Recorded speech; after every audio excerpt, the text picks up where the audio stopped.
Individuated self-deification is left-hand path soteriontology.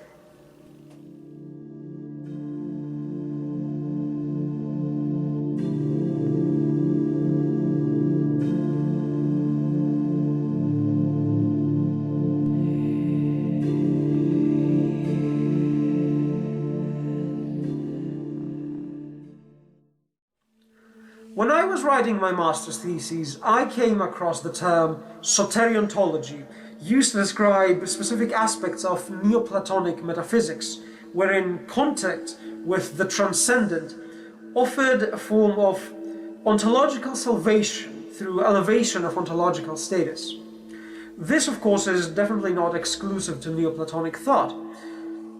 In fact, I would say it is an essential and very ancient element of human spirituality and religiosity. Soteriology was a prominent element of human religion and spirituality during the Hellenistic and imperial eras. I believe this is connected with the downfall of the polis, the city-state, and the rise of great kingdoms and empires. The individual, being relieved from the burden of being an active citizen, was now free to explore within and beyond. During those times, mystery cults bloomed. Older mystery cults rose even more, new mystery cults grew, and even Christianity in its early stage was considered by many a mystery cult. What those mystery cults promised was, through ritualistic initiation, an elevation of post-mortem ontological status, an afterlife that was much better than the bleak, boring nothingness of Hades. This soteriontological element permeated much of the spirituality and religiosity of the times. There is an interesting passage in the Greek magical papyri that deals with the acquisition of a paradros, a supernatural magical assistant. In that specific passage, the acquisition of the paradros does not only function as an initiatory tool into becoming a magician, or just a tool to increase magical prowess, but also as a soteriontological element.